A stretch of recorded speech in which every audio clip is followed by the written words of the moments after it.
Have you ever wondered why the person who smiles the widest, nods the most frequently, and never utters a word of dissent is often the very one who leaves the most wreckage in their wake? Today, we are drowning in a sea of performative politeness, a world populated by 2D avatars of niceness who wear their halos so tight they've cut off the circulation to their souls.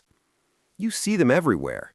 The nice guy who is perpetually bitter, the people pleaser who is a doormat by day and a digital sniper by night, and the empath whose kindness always comes with an itemized invoice.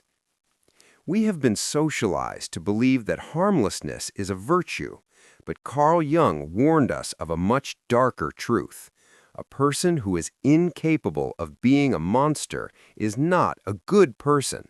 They are simply a harmless one. And a harmless person with a suppressed shadow is the most dangerous creature in the ecosystem. Imagine a character in a 2D animation grinning with perfectly white teeth, while behind their back they clutch a dagger made of resentment. This is the archetype of the nice person. Their niceness is not a choice made from strength. It is a survival strategy born of cowardice.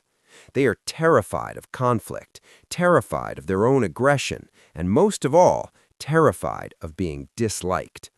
So they craft a persona, a social mask so thick it becomes a sarcophagus. They swallow their anger until it ferments into toxic sludge. They don't tell you they're angry. They just forget to do what you asked, or they accidentally let slip a secret that ruins you, all while maintaining that glassy, terrifying smile. Stop for a moment. Look at the moral superiority you've been using as armor. You think you're better than the aggressive person. You tell yourself, I would never do that, as if your lack of a backbone is actually a surplus of grace. But your morality is a trap. You are using your kindness as a high-interest loan. Every favor you do, every sacrifice you make, you are building a secret ledger of debt. When the world inevitably fails to repay you, your shadow doesn't just whisper, it screams. You aren't being a saint, you're a biological pressure cooker, and eventually the valve is going to blow. Jung noted that one does not become enlightened by imagining figures of light, but by making the darkness conscious. The dangerous person is the one who refuses to acknowledge their capacity for malice. Because they believe they are good, they justify their cruelty as justice. They are the ones who betray you for your own good, using moral outrage to destroy lives while feeling a warm glow of sanctimony. In the theater of social media, this is virtue signaling, the act of wearing a costume of morality to hide a naked hunger for power. They don't want to be good, they want to look good, so they can judge you from a height. True virtue requires the integration of the wolf.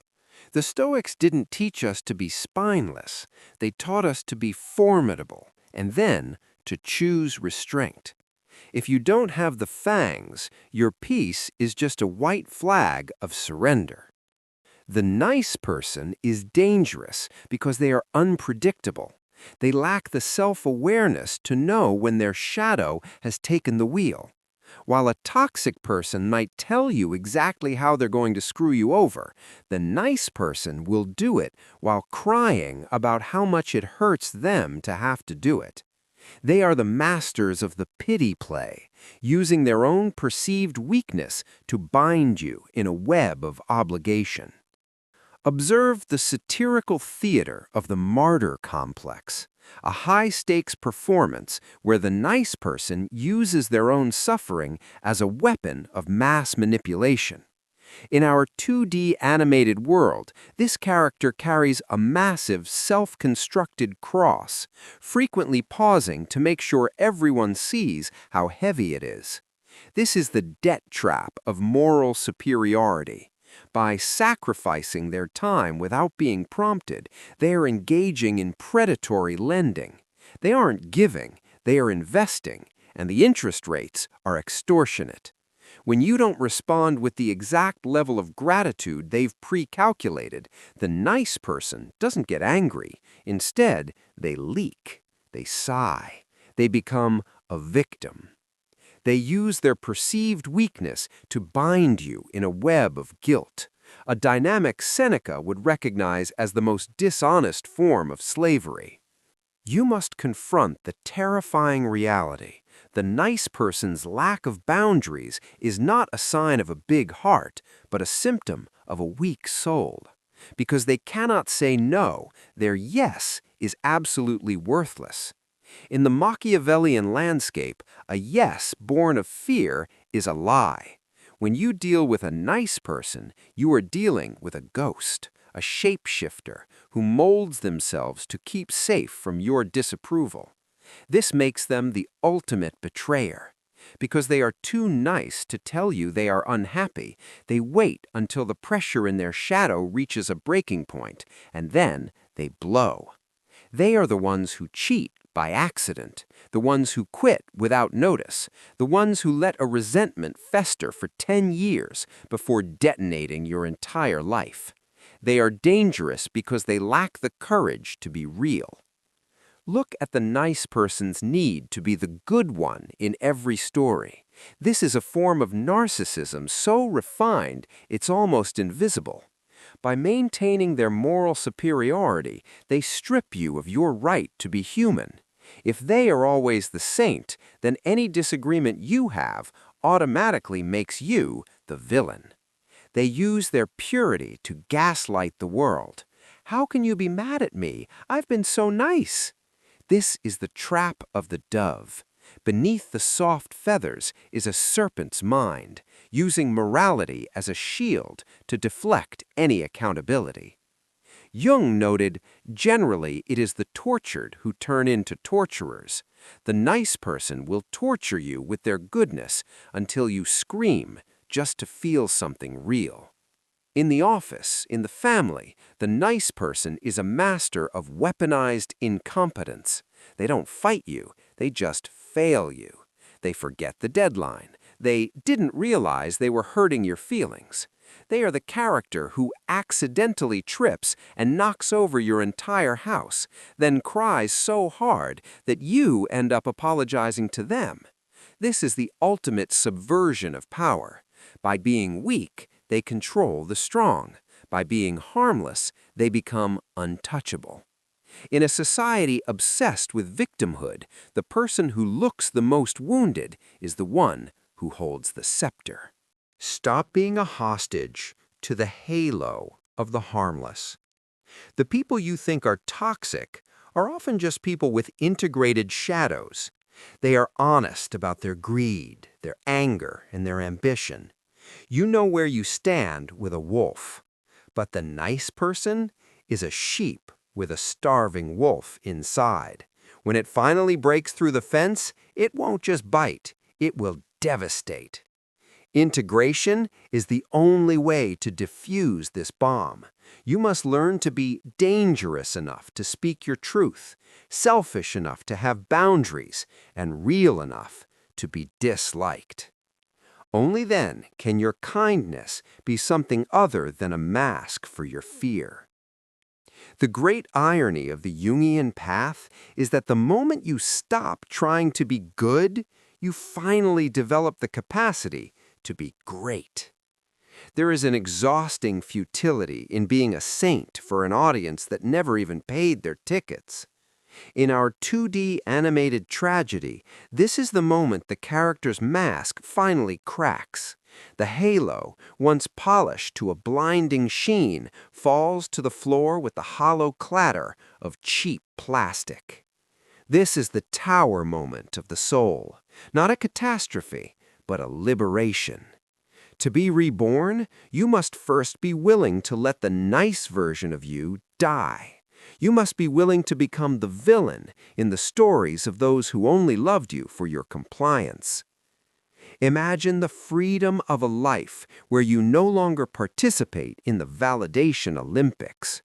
While the flat avatars around you are busy signaling their virtue, you have stepped off the screen. By integrating your shadow, you have gained access to a primal level of energy that was previously used to keep the monster locked in the basement. You are no longer nice, but you are finally whole. This is the state of individuation, the realization that you are both the light and the dark, the saint and the sinner. You have stopped being a good person in the eyes of society and started being an integrated person in the eyes of yourself. Provoke yourself to find the peace in being dangerous. This is the stoic inner citadel, a fortress of self-command. When you are no longer a hostage to external approval, you become a ghost in the machinery of manipulation. You can look at a person's attempt to guilt-trip you and feel absolutely nothing but a scientific curiosity. You are no longer nice, which means you are finally safe to be around, because people now know exactly where your boundaries are. You have traded the purity of the dove for the wisdom of the serpent.